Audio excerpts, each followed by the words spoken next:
আব্দুর রহমান ইবনে আউফ রাদিয়াল্লাহু তাআলা আনহু ওনার সাথে ভাতৃত্বের বন্ধনে যে সাহাবীকে বিশ্বনবী আবদ্ধ করে দিলেন, ওনার নাম হচ্ছে সাআদ ইবনে রাবিয়া, মদিনার অনেক বড় ব্যবসায়ী। বিশ্বনবী বললেন, ও আব্দুর রহমান ইবনে আউফ, সম্পদ ছেড়ে দিয়ে, পরিবার ছেড়ে দিয়ে, স্থাবর স্থাবর সব ছেড়ে দিয়ে আল্লাহ রাসূলের ভালোবাসায় মক্কা থেকে মদিনায় এসেছো। মদিনায় তোমার চিন্তা নাই, সাআদ ইবনে রবিকে আমি তোমার ভাই বানিয়ে দিলাম।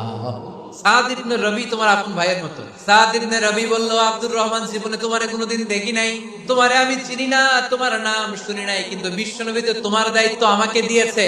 আমার চেয়ে বড় ধনী এই মদিনার মধ্যে দ্বিতীয় কেউ নাই। আজ থেকে তুমি আমার ভাই, আজ থেকে তুমি আমার কি। আল্লাহ আমাকে যত সম্পত্তি দান করেছে তার অর্ধেক সম্পত্তি আমি তোমার নামে দিয়ে দিলাম। ও আব্দুর রহমান ইবনে আউফ, শুধু তাই নয়, রব্বুল আলামিন আমাকে দুইজন স্ত্রী দিয়েছে। কয়জন? তুমি দেখো আমার কোন স্ত্রীকে তোমার বেশি ভালো লাগে, যার নাম তুমি বলবে সাথে সাথে আমি তারে তালাক দিয়ে দিব। তার ইদ্দত পালন শেষে তুমি তাকে বিয়ে করে তোমার সাথে নিয়ে যাবা। সুবহানাল্লাহ। কারণ বিশ্বনবী তোমার দায়িত্ব আমার কাছে দিয়েছে, তুমি আমার ভাই। সাইয়েদনা আব্দুর রহমান ইবনে আউফ এই কথা শুনে অবাক হলেন। অবাক হয়ে উনিও এক অবাক কথা বললেন, ও আমার প্রাণের ভাই, তোমার কথা শুনে আমার হৃদয়টা ভরে গিয়েছে, কিন্তু তোমার সম্পদেরও দরকার আমার নাই, তোমার স্ত্রীরও দরকার আমার নাই। বারাকাল্লাহু ফি মালিক ওয়া লি আহলিক, আল্লাহ তোমার মালেও বরকত দেখ, তোমার সম্পদেও বরকত দেখ। তুমি শুধু একটু কষ্ট করবা। কি কষ্ট? তুমি মদিনায় কোনো মার্কেট আছে কিনা, শপিং মল আছে কিনা, ব্যবসা প্রতিষ্ঠান আছে কিনা আমারে দেখায় দাও। সুবহানাল্লাহ পড়ে। অবাক হয়ে গেলেন সাদ বিন রবি, বললেন, ও আব্দুর রহমান ইবনে আউফ, ঠিক আছে, তুমি যদি নিতে না চাও, তোমার আমি জোর জবরদস্তি করব না। শুনে রাখো, মদিনাতে ইহুদিদের কয়নুকার একটা বাজার আছে। এই কথা বলার সাথে সাথে আব্দুর রহমান ইবনে আউফ চলে গেলেন। এর পরের দিন অল্প কিছু পনির আর ঘি দিয়ে ব্যবসা শুরু করলেন। পনির আর ঘিয়ের ব্যবসা করতে করতে করতে করতে ব্যবসায় তিনি এত লাভ করলেন, উনি বললেন, আমি যদি কখনো মদিনার বালুর মধ্যে হাত দিতাম, ওই বালুটারও সোনা বানায় দিত কে? কয়েক মাসের ব্যবধানে ইতিহাস সাক্ষী, সাইয়েদনা আব্দুর রহমান ইবনে আউফ মদিনার বিশাল বড় বিজনেস ম্যাগনেটে পরিণত হয়ে গেলেন। চিল্লায় পড়েন আল্লাহু আকবার। এজন্য ব্যবসার ভিতরে বরকত ঢুকিয়ে দিয়েছে কে? বিশ্বনবী বললেন, আমানতদার ব্যবসায়ী, তারা সাধারণ কোনো মানুষ নয়, কিয়ামতের দিন নবীদের সাথে হাসর হয়ে যাবে। সাইয়েদনা ওমর ফারুক যখন মসজিদে নববীর ইমাম, তিনি ইয়ামান দেশের কিছু লোকদের সাথে সাক্ষাৎ করলেন। কোন দেশের? এই ইয়ামান দেশের কিছু লোকের সাথে তিনি সাক্ষাৎ করলেন। তারা গোল হয়ে বসে থাকে, নামাজের পরে যায় না, বসে বসে সুবহানাল্লাহ পড়ে, আলহামদুলিল্লাহ পড়ে জিকির করে।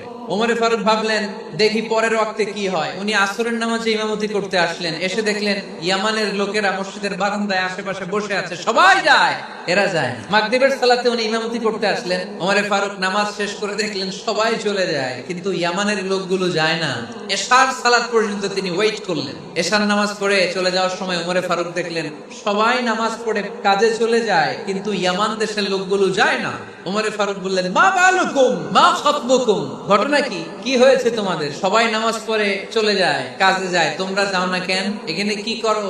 ইয়ামানিরা বলতে শুরু করলো, নাহনু আল মুতাওয়াক্কিলুনা আলাল্লাহ, আমরা এখানে আল্লাহর উপর তাওয়াক্কুল করে বসে আছি। তোমরা আল্লাহর উপর তাওয়াক্কুল করে বসে আছো, তো এই যে সারাটা দিন ঘাপটি মেরে এখানে বসে থাকলে তোমাদের খাবার আসে কোত্থেকে? উপার্জন হয় কি করে? ইনকাম আসে কোত্থেকে? রুজি রুটি হয় কোত্থেকে? ইয়ামানি লোকগুলো বললো, আমরা এখানে বসে বসে জিকির করি, তেলাওয়াত করি, বুজুর্গের মতো বসে থাকি, আমাদের বুজুর্গিয়া জিকির দেখে আশেপাশের লোকেরা এসে আমাদেরকে খাবার দিয়ে যায়। ওমর ফারুক বললেন, সর্বনাশ, তাইলে তো তোমরা আল মুতাওয়াক্কিলুনা ফিল্লাহ, তোমরা হচ্ছে আল মুতাওয়াক্কিলুনা আলা বা'দিকুম বা'দা, একে অপরের উপর নির্ভরশীল। যারা প্লেটে করে খাবার নিয়ে আসে তোমরা তাদের উপর তাওয়াক্কুল করছো, কারণ তারা যদি প্লেট ভরে খাবার নিয়ে আসে তোমাদের পেটে কোনো দানা পানি পড়বে না। তোমরা আল্লাহর উপর মুতাওয়াক্কিলুনা আলাল্লাহ, তোমাদের সাধ্যের সবটুকু করার পরে তারপরে তোমরা তাওয়াক্কুল করো। কি সুন্দর ইসলাম! এক সাহাবী বললেন, ইয়া রাসূলুল্লাহ, আমি উটে চড়ে এসেছি, তো আপনি তো আমাদেরকে তাওয়াক্কুলের ওয়াজ করেছেন, আমি উটের রশিটা গাছের মধ্যে না বেঁধে যদি শুয়ে থাকে আল্লাহর উপর তাওয়াক্কুল করি, ওটটা থাকবে না? বিশ্বনবী বললেন, না, তোমার ওট থাকবে না, আগে টাইট করে রশি দিয়ে গাছের সাথে ওটের রশিটা বাঁধো, এরপর আল্লাহর উপর তাওয়াক্কুল করো, এইটার নাম তাওয়াক্কুল। চিল্লায় বলেন ঠিক কিনা? ওমর ফারুক বললেন, তোমরা মুতাওয়াক্কিলুনা আলাল্লাহ নাও, তোমরা বের হয়ে যাও। খবরদার এরপরে কোনোদিন তোমাদেরকে যেন এই মসজিদের মধ্যে ঘাপটি মেরে গোল হয়ে বসে থাকতে না দেখা। বিশ্বনবীর অ্যাপয়েন্ট দেয়া ইমাম সাহেব কোবা পল্লীতে যে নামাজ পড়ানো শুরু করলেন, কিন্তু সমস্যা বেড়ে গেল। তিনি মাগরিবের নামাজ, এশার নামাজ আর ফজরের নামাজ, মানে যেই নামাজে আওয়াজ করে কেরাত পড়তে হয়, কয় নামাজে আওয়াজ করে কেরাত। ইমাম সাহেব ইমামতির চান্স পেয়ে প্রতি রাকাতের নামাজে সূরা ফাতিহা পড়ার পরই সূরা ইখলাস দিয়ে নামাজ শুরু করে, তারপরে আরেকটা সূরা পড়ে, আবার দ্বিতীয় রাকাতে সূরাতুল ফাতিহা পড়ে, আবার সূরা ইখলাস। ফজরের সময়ও সূরা ইখলাস, এশার সময়ও সূরা ইখলাস, মাগরিবের সময়ও এই সূরা। মুসল্লিরা সব খেপে গিয়েছে, সবাই বলে, ও ইমাম সাহেব ঘটনা কি, খালি কুল হুয়াল্লাহ পড়েন কেন? আর সূরা নাই আপনার, খালি কুল হুয়াল্লাহ পাইছেন নাকি? ইমাম সাহেব কয়, পড়তে মন চাইলে পড়ো, নালে অন্য মসজিদে যাও। কারণ এটা বাংলাদেশের সিস্টেমে সভাপতি সেক্রেটারির নিয়োগ দেয়া ইমাম না, নিয়োগ দিয়েছে বিশ্বনবী। আবার ক্যান্সেল করলেও লাগবে বিশ্বনবীরে, ঠিক কিনা? নিয়োগ দিয়েছে বিশ্বনবী, নিয়োগ বাতিল করলেও করবে কে? বিশ্বনবী। মুসল্লির তো কোনো ইখতিয়ার নাই। সব মুসল্লিরা মিলে বিশ্বনবীর দরবারে যায়, যে বলে, নবী কি ইমাম সাহেব দিলেন, কুল হুয়াল্লাহ ছাড়া কিচ্ছু পারে না, খালি কুল হুয়াল্লাহ। কি এক মুসিবতে আছি, প্রত্যেক নামাজে কুল হুয়াল্লাহু আহাদ দিয়ে শুরু করে, এরপরে আরেক সূরা পড়ে। ঘটনা কি? বিশ্বনবী বললেন, ইমাম সাহেব রে ডাকো। বিশ্বনবী ইমাম সাহাবীরে বললেন, ও সাহাবী, কেন এই কাজটা করো? তোমার মুসল্লিরা বলে প্রতি রাকাতে কেন কুল হুয়াল্লাহ দিয়ে শুরু করো, ঘটনাটা কি? অন্য সূরা পড়ো না কেন? সাহাবী বলে, নবী গো, এই সূরাটারে আমি বড্ড বেশি ভালোবাসি, কারণ ফিহি সিফাতুর রহমান, এই সূরার ভেতরে আমার আল্লাহর পরিচয় আছে গো নবী। এই ছোট্ট সূরার ভেতরে রব্বুল আলামিন যত সুন্দরভাবে নিজের পরিচয়টা বলে দিয়েছেন, কোরআনের কোন সূরার ভেতরে সেই পরিচয় আমি পাই না। তাই এই সূরাটা দিয়ে প্রতি রাকাতে নামাজ শুরু না পড়লে আমার কলিজা ঠান্ডা হয় না গো নবী।